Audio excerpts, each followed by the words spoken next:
April পেহেলগাঁওয়ে জঙ্গি হামলায় ২৬ জন হিন্দু পর্যটকের মৃত্যু হয়। এই ঘটনার পরপরই কড়া পদক্ষেপ হিসেবে কেন্দ্রীয় সরকার পাকিস্তানি নাগরিকদের ভারত ত্যাগ করার জন্য একটি নোটিশ জারি করে। দেশের সব মুখ্যমন্ত্রীকে এই বিষয়ে তৎপর হয়ে পাকিস্তানিদের দেশে ফেরত পাঠানোর নির্দেশ দেওয়া হয়। কেন্দ্রীয় স্বরাষ্ট্র মন্ত্রকের পক্ষ থেকে এই নির্দেশ দেওয়া হয়েছিল। তারপরও পশ্চিমবঙ্গের তৃণমূল সরকারের এই বিষয়ে সক্রিয় উদ্যোগ চোখে পড়ছে না, এমনই দাবি বিরোধীদের। কাশ্মীর পারলে বাস্তবে এই রাজ্যে থাকা পাকিস্তানিদের ফেরত পাঠানোর বিষয়ে তৃণমূল সরকার কোনো পদক্ষেপ নেয়নি। বালুরঘাটে সাংবাদিক সম্মেলন করে বিজেপির রাজ্য সভাপতি সুকান্ত মজুমদার এ নিয়ে সরব হয়েছেন। তিনি সরাসরি তৃণমূল সরকারের ভূমিকা নিয়ে প্রশ্ন তোলেন। গোটা ভারতবর্ষে কতজন পাকিস্তানি নাগরিক তারা এসে বছরের পর বছর ভারতবর্ষে থেকে গেছে। পশ্চিমবঙ্গ সরকার এর বিরুদ্ধে এখনো পর্যন্ত সেইভাবে উপযুক্ত পদক্ষেপ নেয়নি। গতকাল আমরা খবরে মিডিয়ার মাধ্যমে জানতে পেরেছি ব্যারাকপুর এলাকা থেকে একজন মহিলাকে নাকি পুলিশ গ্রেপ্তার করেছে পাকিস্তানি নাগরিক হিসেবে। ভাবুন ভারতবর্ষের অবস্থা। ৩০ বছর ধরে সেই মহিলা পশ্চিমবঙ্গে বিয়ে করে ঘর সংসার করছে। তার আশেপাশের লোকজন, সরকার কেউ জানেই না যে সে পাকিস্তানি নাগরিক।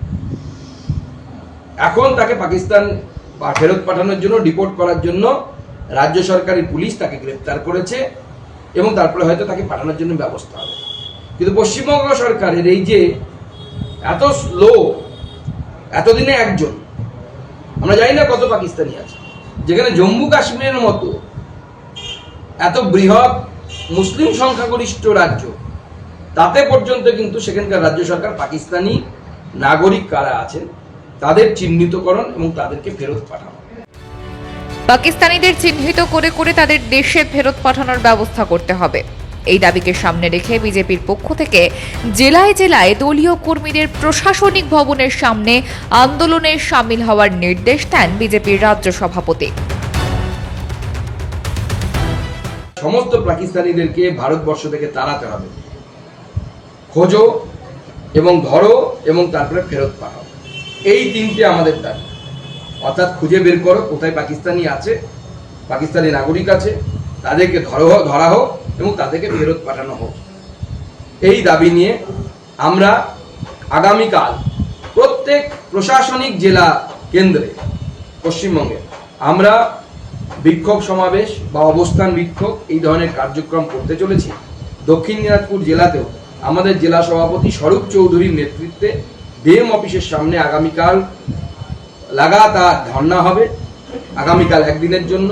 এবং সেই ধর্ণার পর আমরা ডিএমকে ডেপুটেশন দেব এবং ডিএমকে অনুরোধ করব যে তারা যেন রাষ্ট্রপতির কাছে সেই ডেপুটেশন পাঠায়, মুখ্যমন্ত্রীর কাছে সেই ডেপুটেশন পাঠান, যাতে পশ্চিমবঙ্গে বসবাসকারী এইভাবে লুকিয়ে যে সমস্ত পাকিস্তানিরা বসবাস করছে সেই সমস্ত পাকিস্তানিদেরকে চিহ্নিতকরণ করে তাদেরকে ধরে তারপরে তাদেরকে তাদের দেশে অর্থাৎ পাকিস্তানে পাঠানোর জন্য ব্যবস্থা হয়।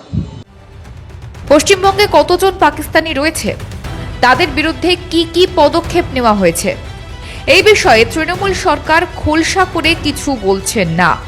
পশ্চিমবঙ্গ সরকারের উচিত রাজ্যে অন্যান্য দেশের নাগরিকদের অবস্থানের সংখ্যা সম্পর্কে একটি পরিসংখ্যান প্রকাশ করা। সংবাদ মাধ্যমের সূত্রে জানতে হচ্ছে, বললেন সুকান্ত মজুমদার। রাজ্য সরকার এখনো পর্যন্ত খোলাসা করে কিচ্ছু বলেন, কারণ সব ভিসার ডকুমেন্টেশন কেন্দ্র সরকারের কাছে থাকে না, কিছু রাজ্যের কাছেও থাকে।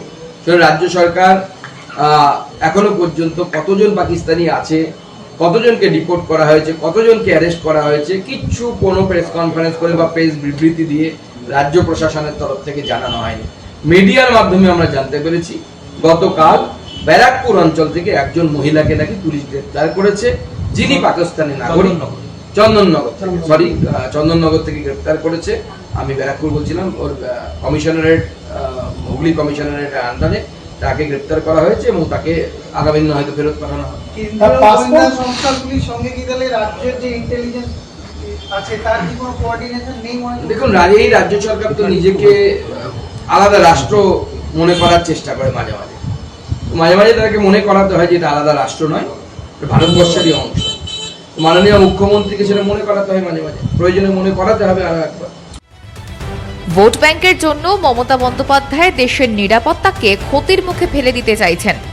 সীমান্তে কাঁটা তার লাগানোর জন্য জমি দিচ্ছে না এই সরকার। অনুপ্রবেশকারীদের ভোটের ওপর ভরসা করতেই তৃণমূলের এই কৌশল, বললেন বিজেপির রাজ্য সভাপতি। এটা বিরোধী পক্ষ যদি মেনে না নেয় তাহলে নিয়ম আছে, বিরোধী পক্ষ থেকে দাঁড়িয়ে বলবে মাননীয় গৃহমন্ত্রী বা যেই বলুক না কেন সেই তথ্য দেয় যে এটাকে অথেন্টিকেট করুন, অর্থাৎ এই তথ্যের সত্যতা আপনি প্রমাণ করুন। বিরোধী পক্ষ কেউ করেনি, অতএব গৃহমন্ত্রী যা বলেছে সেটা সঠিক বলেছেন। 400 কিলোমিটারের বেশি, গোটা পূর্ব ভারতে 600 কিলোমিটার ফাঁকা সীমান্ত আছে, 450 কিলোমিটার এই বাংলাতে। বাকি যেটা আছে সেটা পাহাড় আছে, নদী আছে, দেয়া সম্ভব না। বাদ বাকি সব জায়গায় হয়ে গেছে, সব রাজ্যে হয়ে গেছে, কোনো রাজ্যে কোনো বিরোধিতা নেই। শুধুমাত্র পশ্চিমবঙ্গে মাননীয় মুখ্যমন্ত্রী নিজের ভোট ব্যাংকের স্বার্থে পশ্চিমবঙ্গের ডেমোগ্রাফিকে পরিবর্তন করার জন্য এই প্রচেষ্টা চালিয়ে যাচ্ছেন, এই সীমান্তে জমি দিচ্ছেন না।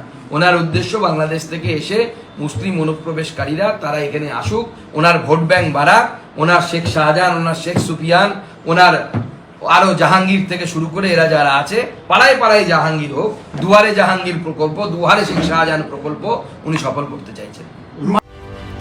উল্লেখ্য, এর আগেই রাজ্য বিজেপির সাধারণ সম্পাদক জগন্নাথ চট্টোপাধ্যায় মমতার সরকারের ভূমিকা নিয়ে প্রশ্ন তুলেছিলেন।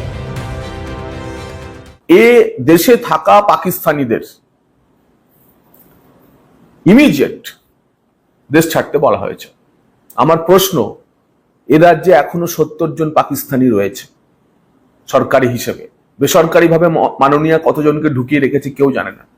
মাননীয়া সেই 70 জন পাকিস্তানিকে ফেরত পাঠাবেন তো? কালকে স্বরাষ্ট্রমন্ত্রী ভিডিও কনফারেন্স করে সে কথা তাকে স্মরণ করিয়েছেন। তার পাকিস্তান প্রেম এবার বোঝা যাবে যে ওই 70 জন পাকিস্তানি তারা ফেরত যায় কি যায় না, রাজ্য সরকার তাতে উদ্যোগ নেয় কি নেয় না। নৃশংস জঙ্গি হামলার পর পাকিস্তানের ভূমিকা নিয়ে বিশ্বজুড়ে নিন্দার ঝড় বইছে। কেন্দ্রের নির্দেশ মেনে দেশের সমস্ত রাজ্যে পাকিস্তানিদের ফেরত পাঠানোর উদ্যোগ গ্রহণ করা হয়েছে। পশ্চিমবঙ্গের সেই উদ্যোগ না থাকায় বিজেপি বাধ্য হয়ে পথে নেমে আন্দোলন করতে বাধ্য হলো। তারপরও কি মমতার সরকারের হুঁশ ফিরবে? সেটাই এখন দেখার। মাধ্যম ব্যুরো রিপোর্ট।